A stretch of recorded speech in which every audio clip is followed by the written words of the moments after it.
Hello friend, आप सभी कैसे हो। आपका अपना चैनल SMITI जोन में स्वागत है। मैं सुदर्शन कुमार आप लोगों को इल्यूमिनेशन यानी प्रतिदीप्ति चैप्टर में कुछ इम्पोर्टेंट टर्म को लेकर के आए हैं, जो कि ITI इलेक्ट्रिशियन ट्रेड वालों के लिए काफ़ी इम्पोर्टेंट है। चाहे आप अपने लेवल में किसी भी प्रकार का तैयारी क्यों नहीं कर रहे हो, इस चैप्टर से 2-3 क्वेश्चन अक्सर आपको देखने को मिलेगा। तो चलिए हम स्टार्ट करते हैं। औसत क्षैतिज कैंडल शक्ति, इसमें जो है ना पहला ये पॉइंट है मेरा, ये कुछ शब्दावली है। औसत क्षैतिज कैंडल शक्ति, हॉरिजेंटल कैंडल पावर। ये औसत क्षैतिज कैंडल शक्ति यानी मीन हॉरिजेंटल कैंडल पावर किसको कहते हैं? इसी को देखिए एम एच और सी, कैंडल को CP, जनरली हम MHCP कहते हैं। आप याद रखिएगा MHCP का full form mean horizontal candle power. ठीक है, अब देखिए इसका डेफिनेशन समझिए। किसी भी क्षैतिज तल में समस्त दिशाओं में कैंडल शक्ति को ही हम लोग क्या कहते हैं? औसत क्षैतिज कैंडल शक्ति कहते हैं। उसी को MHCP कहते हैं। ठीक है, आपको क्या रखना है? कोई भी क्षैतिज दिशा में, क्षैतिज तल में समस्त दिशाओं में कैंडल पावर को ही हम लोग क्या कहेंगे? MHCP। आप समझिएगा, कोई भी जो एक कैंडल शक्ति, एक सिंपल सी वे में कोई भी कैंडल शक्ति कहाँ पे लगेगा? एक वर्ड हमने आपको दे दिए, समस्त दिशाओं में। ये याद रखिएगा, यानी कैंडल शक्ति कहाँ पे लग रहा है? समस्त दिशाओं में। सिर्फ एक वर्ड देखिएगा, अगर वहाँ समस्त दिशा सिर्फ लिखा है तो आप समझिएगा MHCP। और उसके लिए फॉर्मूला होता है ल्यूमेन फ्लक्स बटे 4π। ये मोस्ट इम्पॉर्टेंट है, इस पे सम भी अक्सर पूछता है, एकदम छोटा सा। ये ल्यूमेन फ्लक्स का मान दे देगा, बोलेगा MHCP निकालिए। ठीक है, मेन हॉरिजॉन्टल कैंडल पावर या कैंडल पावर देखें तो वहाँ पे क्या होगा? मीन हॉरिजॉन्टल कैंडल पावर के क्या होगा? समस्त दिशाओं में कैंडल शक्ति लगेगा, समस्त दिशा सिर्फ रहेगा। अब चलिए औसत गोलाकार कैंडल शक्ति। अब औसत गोलाकार कैंडल शक्ति, इसको समझ लें। मीन गोलाकार को कहते हैं स्फेरिकल कैंडल पावर। इसी को M से मीन हो गया, S से स्क्वायर, MHCP। ठीक है, अब यहाँ पे क्या होगा? किसी भी क्षैतिज तल में कैंडल शक्ति जो अप्लाई होगा सभी तल एवं दिशाओं में होगा। यहाँ पे सिर्फ देखिए समस्त दिशा था, और यहाँ सभी तल एवं दिशा आ गया, तल और दिशा भी आ गया इसमें।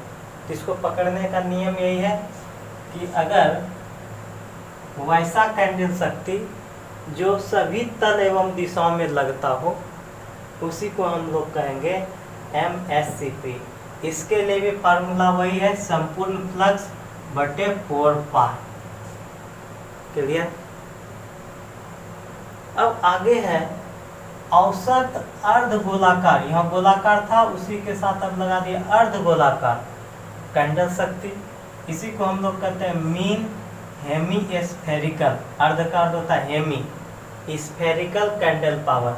जहाँ पे हम लिखे थे MHCP mean spherical candle power, और वहाँ पे अब क्या होगा मीन MH हो जाएगा। यहाँ पे देखिए S के पहले एच का अर्थ हो गया hemispherical, mean hemispherical candle power.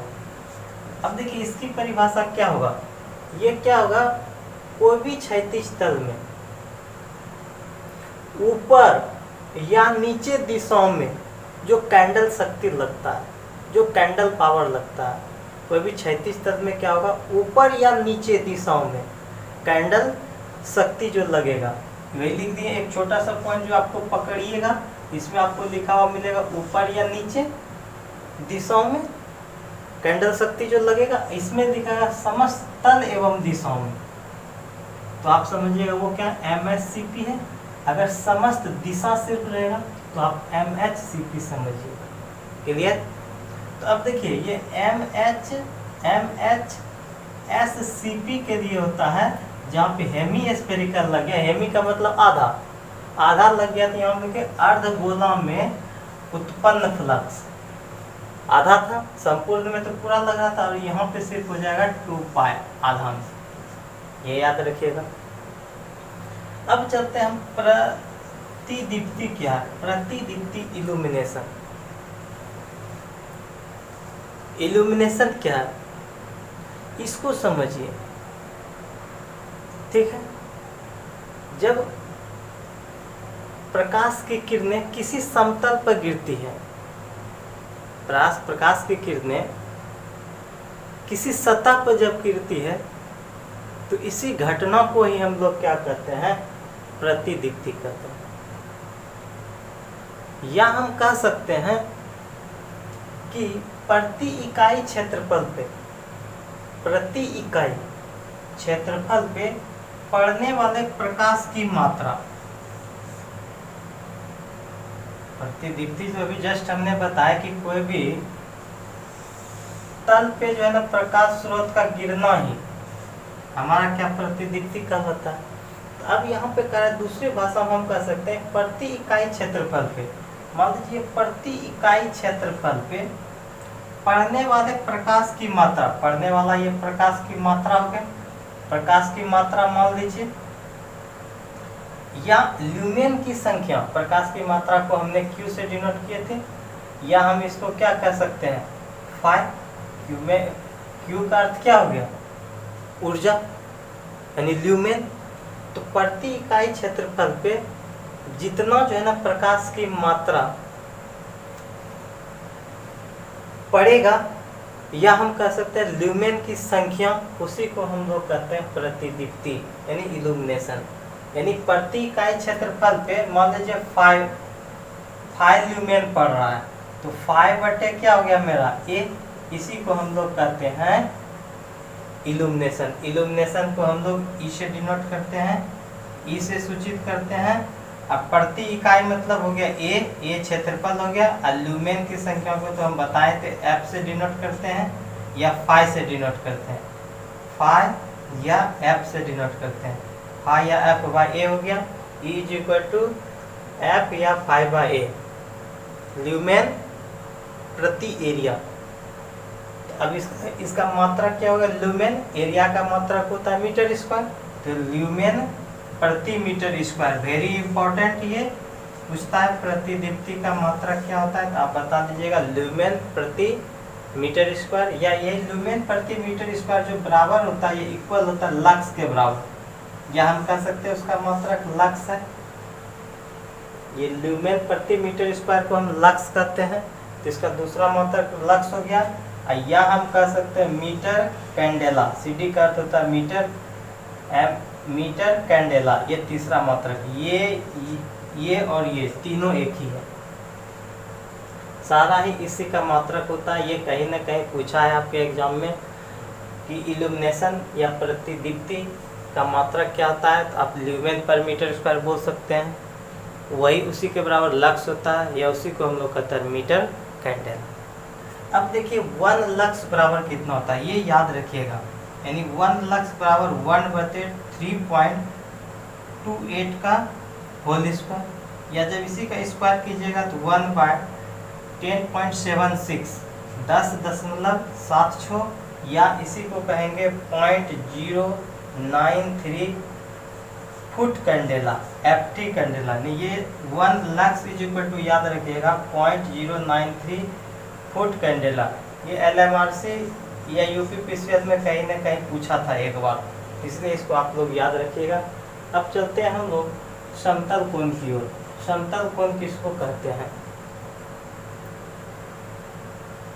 ठीक है, किसी भी दो सरल रेखाओं द्वारा एक समतल बिंदु पर बने कोण को ही हम लोग क्या कहते हैं? समतल कोण कहते हैं। ठीक है, यानी कि किसी भी दो सरल रेखा, ये मान लीजिए ये दो सरल रेखा है, ये दो सरल रेखा है। अब कोई एक समतल प्लेन है, ये मेरा समतल प्लेन पर कोई एक बिंदु पर बीच बने कोण को ही हम लोग क्या कहते हैं? ये समतल कोण कहते हैं।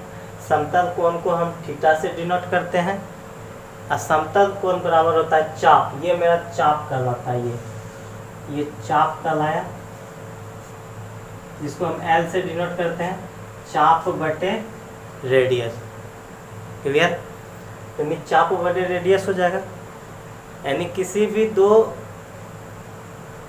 सरल रेखा के द्वारा समतल के किसी बिंदु के बीच के कोण को ही हम लोग कहते हैं समतल कोण, और इसको थीटा से सूचित करते हैं समतल कोण को। और समतल कोण बराबर होता है चाप बटे त्रिज्या, और इसका मात्रक जो होता है ये रेडियन होता है। समतल कोण का मात्रक रेडियन होता है। अब देख लेते हैं कि समतल कोण का अधिकतम मान कितना होता है। ये 2 पाई होता है, ये बहुत इम्पोर्टेंट। समतल कोण का अधिकतम मान 2 पाई होता है, जबकि हमने क्या देखा था? ठोस कोण का अधिकतम मान 4 पाई होता था। अब हम देखते हैं दूसरा एक पॉइंट लिए है, स्थान ऊंचाई अनुपात, स्पेस हाइट रेशियो क्या होता है? स्थान ऊंचाई अनुपात किसको कहते हैं? जिसके लिखा हुआ स्थान और उसके बाद ऊंचाई है, तो बहुत सारे किन्हीं भी दो या दो से अधिक लैंपों के क्षैतिज तल के बीच की दूरी, दो या दो से अधिक लैंपों के क्षैतिज तल की दूरी, तो हम दो या दो से लैंपों के मध्य क्षैतिज दूरी हो गया, ये दो या दो से अधिक लैंप है, ये दो या दो से अधिक लैंपों के बीच की क्षैतिज दूरी, तथा ये जो ना लैंप का ऊंचाई, लैंप कितना दूरी पे लगा हुआ है, इसी को हम लोग कहते हैं स्थान ऊंचाई अनुपात। लैंपों के मध्य क्षैतिज दूरी हो गया, ये क्षैतिज, स्थान मतलब क्षैतिज, ऊंचाई से मतलब लैंप कितना ऊंचाई पे लगा हुआ है, लैंप को लगाने की ऊंचाई कितना ऊंचाई पे लगा है, इसी को कहते हैं स्थान ऊंचाई अनुपात। आगे चलते हैं किरणावली गुणांक, यानी किरणावली गुणांक को इंग्लिश में कहते हैं बीम फैक्टर। बीम, तो बीम फैक्टर मतलब किरण ल्यूमेन बटे लैंप ल्यूमेन, किरण ल्यूमेन बटे लैंप ल्यूमेन को ही कहते हैं बीम फैक्टर। और ये भी यूपीपीसीएल में पूछा गया है कि बीम फैक्टर का मान कितना होता है, तो आप याद रखिएगा 0.3 से 0.8 तक, ये बहुत इम्पोर्टेंट है। 0.3 से 0.8 तक इसका मान पूछता है। अवपातन या अवमूल्यन गुणांक किसको कहते हैं? जिसको हम लोग कहते हैं डिप्रिसिएशन फैक्टर। अवमूल्यन या अवपातन, डिप्रिसिएशन मतलब घटना। मान लीजिए कि आपके रूम में बहुत सारा बल्ब जल रहा हो या बहुत सारा पोस्टर वोस्टर लगा हुआ हो, तो उस सिचुएशन में क्या होता है, लैंप है या पोस्टर लगा हुआ है या किसी और भी साधन से क्या हुआ, डस्ट उस पर जम गया है, तो उस समय अगर मान लीजिए आपका लैंप जल रहा है तो उस समय आपको रोशनी का कम अनुभव मिलेगा, यानी रोशनी उसमें कम, आपको उस रूम में प्रकाशित कम दिखेगा। तो वही बता रहा है कि इसके कारण क्या होता है, वहाँ पे प्रकाश की कमी देखने को मिलता है। तो इसी को अवमूल्यन गुणांक को समझना है। तो अवमूल्यन गुणांक किसको कहते हैं? अगर सब वस्तु साफ होने पर जो प्रकाश देगा, सब वस्तु साफ हुआ और वास्तविक अवस्था में जो प्रकाश हो रहा है, इसी के अनुपात को ही हम लोग कहते हैं अवपातन, यानी या अवमूल्यन गुणांक या हम लोग कहते हैं डिप्रिसिएशन फैक्टर, यानी सब वस्तुएं साफ होने पर प्रदीप्तित और वास्तविक अवस्था में प्रदीप्तित, इसी को हम लोग कहते हैं अवमूल्यन गुणांक। और इसका मान जो होता है 1.2 से 1.4 तक होता है। इसको समझ में आ गया कि हम अभी फिर से आपको बता देते हैं कि मान लीजिए किसी रूम में जो है ना पहले से पोस्टर सटा हुआ है और कहीं या तो लैंप जला हुआ है, तो लैंप जाहिर सी बात है कि वो क्या होगा, धीरे धीरे गंदा हो जाएगा, उसके ऊपर में डस्ट जम जाएगा। तो जब डस्ट जमेगा तो उस समय जो प्रदीप्ति होगा, प्रकाश जो हमारा निकलेगा, तो उस समय से क्या होगा, घट जाएगा। जो भी कोई स्रोत से प्रकाश निकल रहा है तो ये सब डस्ट उस्ट जमा होने के कारण क्या होगा, प्रकाश का कम प्रकाश मिलेगा, प्रकाश कम आपको मिलेगा।